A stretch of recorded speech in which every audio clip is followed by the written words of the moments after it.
We are back with one of my favorite guests and one of my favorite things in Howard County. It is the Kokomo Humane Society. Yay. And we have a wonderful new guest today. This is Chumley. Chumley. Chumley is a blue collar cat. He's a little male. He just got neutered yesterday. And so he's a little out of sorts because he hasn't eaten today. Oh, and sure. he didn't eat yesterday much. So we're just we're going to get him back home and feed him and hopefully send him home with a wonderful adopter today or tomorrow. Sure, but does he have a brother too? Yes, he has a brother who is an orange tabby. Nice. And they are sharing a cage right now, and they're right in the front lobby. So when people walk in, the first thing they see are going to be Chumley and his brother. And I'm sorry, I can't remember his brother's name, but Chumley too. Chumley's brother. So, no, he's a really nice kitty, and he's not too happy. He was in a carrier. He didn't like being in the carrier, but he really likes being touched. And Alex Arnett was petting him earlier, and everyone knows about Cleo. Yeah, and everybody knows about Cleo, and Alex was falling in love, and I think Chumley was falling in love. Yes, so, absolutely. So we've got. But how soon after he gets neutered can he be adopted? Really, almost any time, especially wow. when they're this young, because we recommend that all animals that are going to be spayed or neutered, and we think all animals should be spayed or neutered. By 4 months, be spayed or neutered, and that way they don't have a chance to go into that first heat or to start marking territory. Oh, wow. With the little guys, when they get neutered this early, they rebound very, very quickly. So I mean, he's wanting to jump around. Yeah, and he seems very active. And he's we had to just now kind of rescue the floor from him. So, but yeah, it's a very quick recovery because they're young and they're healthy and their cells are still growing and so they just they bounce right back. Oh, so it's great. Well, again, as always, we opened it up to questions. And I had a question from a viewer who had seen us talking about English and how dogs couldn't speak English or pets couldn't speak English, but yet they seem to understand different languages. They want to know, how is that possible, and how do they adapt the same breed can adapt to many different languages? Well, it's kind of like how we teach our children languages. We repeat and repeat and repeat, and we associate something with it. So if we're teaching a dog to sit, we're going to give him a treat. When the dog sits, we go, good dog, good sit, good sit.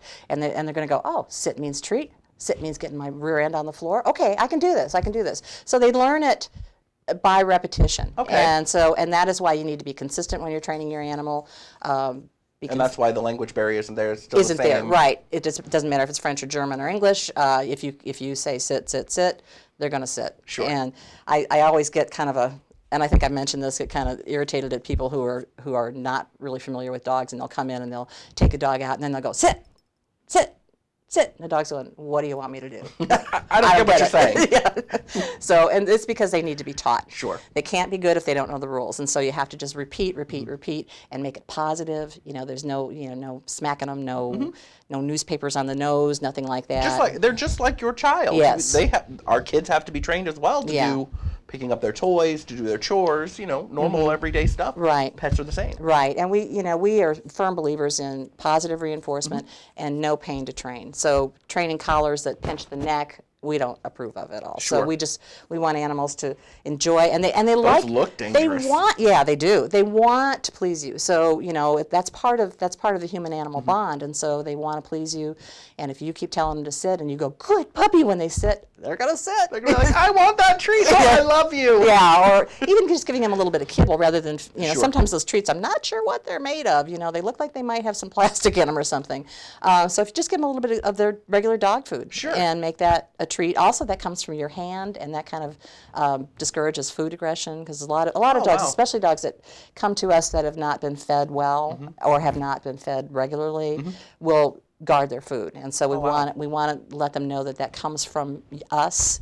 And their owner. Right, and we are good people, and so we're not going to guard food from the people who give us food. So it's an interesting way to do things, and it's very rewarding when you do it right. And we got a couple questions about relocating because the economy's not good and people have to move out of town. Or the first question, the part one, is what happens, or how can I allocate my new pet to new surroundings? And second part was, what happens if I can't take my pet with me? Do you recommend bringing them to the shelter? I'll take the second part first, Okay. because if you have a pet and you know that you're not going to be able to take it to your new digs, Environment, new home. new environment.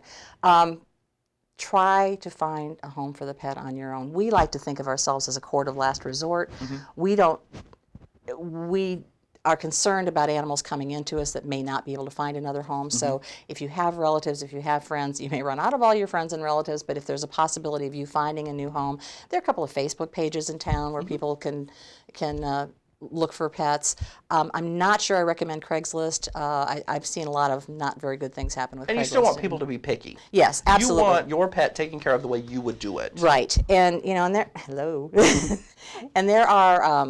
there are people who will take them and sell them for research and things like that, and they will come to you with their kids and their family and make you think that everything is great. They'll tell you where they live, and it turns out to be not an address. So you need to know who they are. You need to be able to visit the animals so that you know that they're going to be okay. You can also bring them to us. We will not turn them away. We never turn an animal away. And we will do our very best to find another home, but we can't make any guarantees. Sure. Especially this time of year, because when we get a bunch of chumleys coming in, and I'm talking about maybe 100 a week of cats, that's something that's a huge number. It's very difficult to place all of them. Well, it's almost impossible to place all of them. So we really want you to try first on your own, and then come to us if you're just out of other options.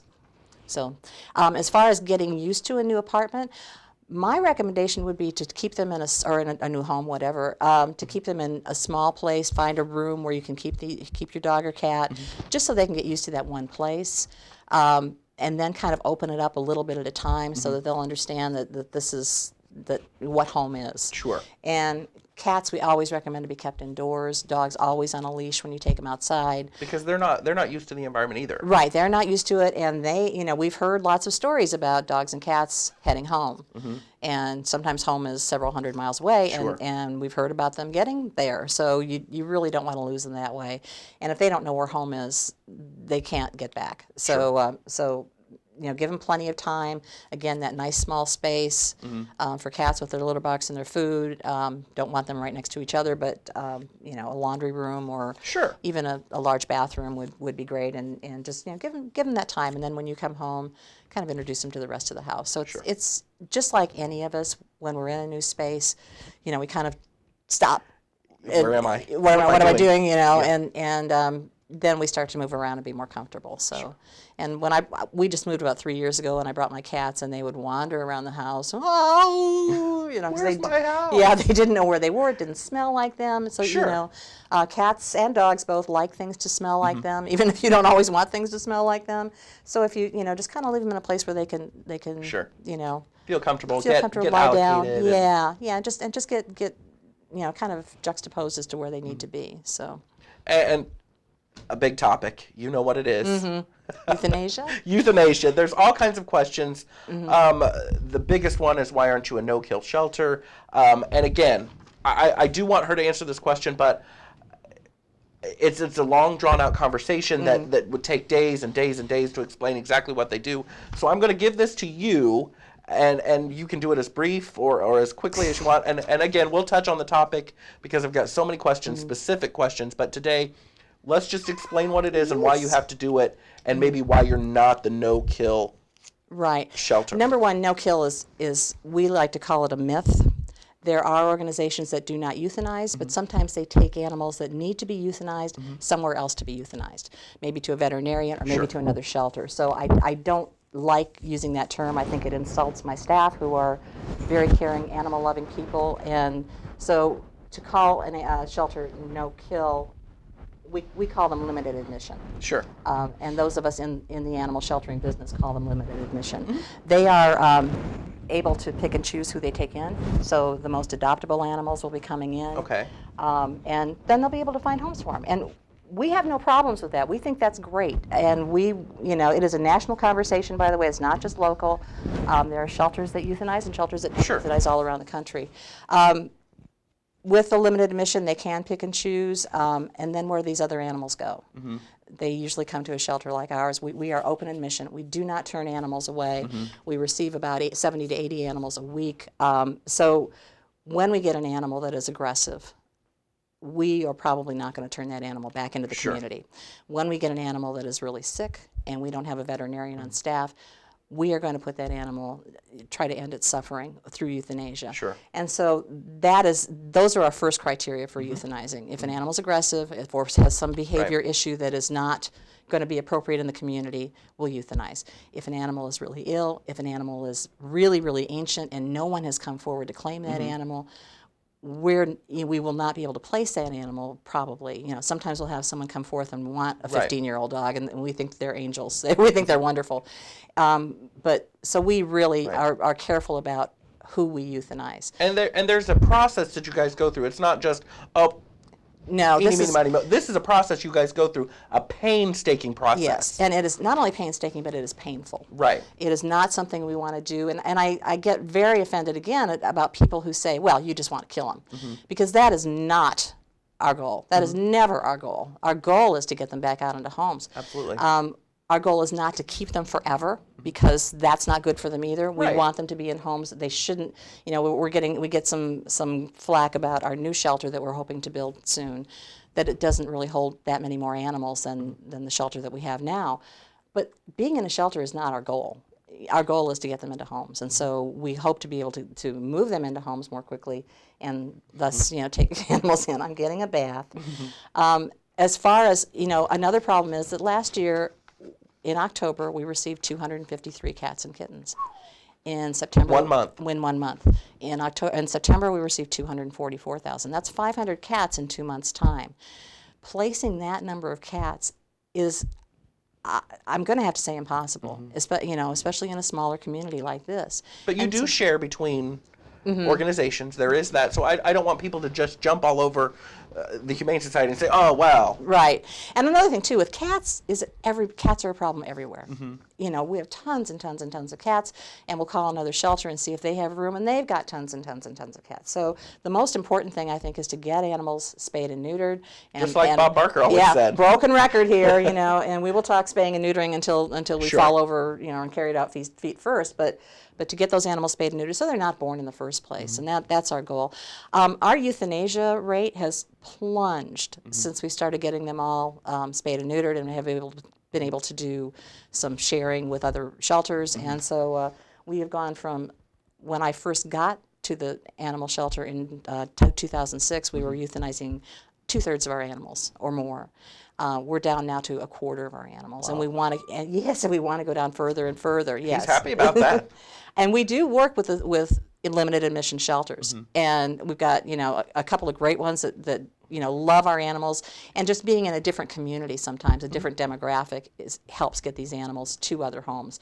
So we're pushing forward and trying to get as many animals. Sure.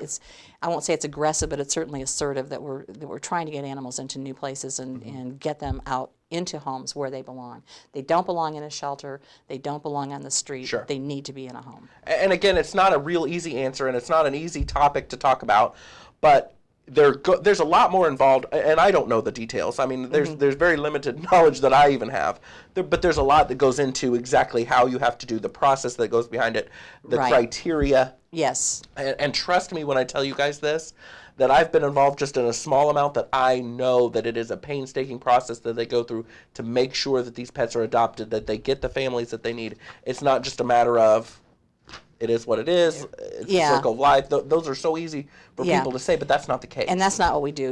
We have to have our staff have grief counseling because it is such a difficult thing to do. And I don't think that people really understand that. And again, that's kind of the long running myth that it's a pleasure for us. We are animal lovers. That's why we're there. And if you guys took 2 seconds to go out there, you would know how much they love animals. Sometimes it's a little too much. A little too much, right? We really do love them. We want to take care of them, and he's ready to play. When a cat is in that position, by the way, that upside down position with all the claws out, that's attack. That's not rub me on the belly, because it's rub me on the belly so I can scratch the heck out of you. So and again, we'll. There's so many more questions that are even more detailed, and we'll make those other shows, because I just it deserves time and it deserves explanation. Absolutely, and just that all our staff who do euthanize are trained. They are certified. We follow shelter veterinarian standards. We are it's not. And again, it's not something that we take lightly. Sure. It's not something that we enjoy doing. We hate it. We absolutely hate it. And so, if people would come in and adopt, if people would get their animals spayed or neutered, we would hope to put ourselves out of business, frankly. So. And again, I thank you so much for coming Sure. in. And you guys, I have so many of your questions. Keep them coming, from cat's whiskers to behavior issues to euthanasia. There's so many questions that keep coming. So can I give you one little factoid, Sure. little kitty factoid? When a cat meows, you'll notice that it doesn't meow at other cats. It only meows at human beings. And I think that is... I don't think I've ever noticed that. I think that they are trying to communicate with us or imitate the way we communicate. But usually they communicate with each other through body language. They'll lift an eyebrow. It's very subtle. They'll twitch a whisker. I think they're telling us that they're better than us. Oh, well, in so many ways. I think we talked about the mouse thing one time, Yes. Of course they are. They run the family, so yes. Absolutely. And again, thank you so much. Sure. Again, keep those questions coming. Absolutely. I'm so glad that you're taking the time to answer them, because there are even questions that I have, down to the pads and the food and the types of water. So keep them coming. I'm just warning her about the questions. So thanks so much. We'll be right back.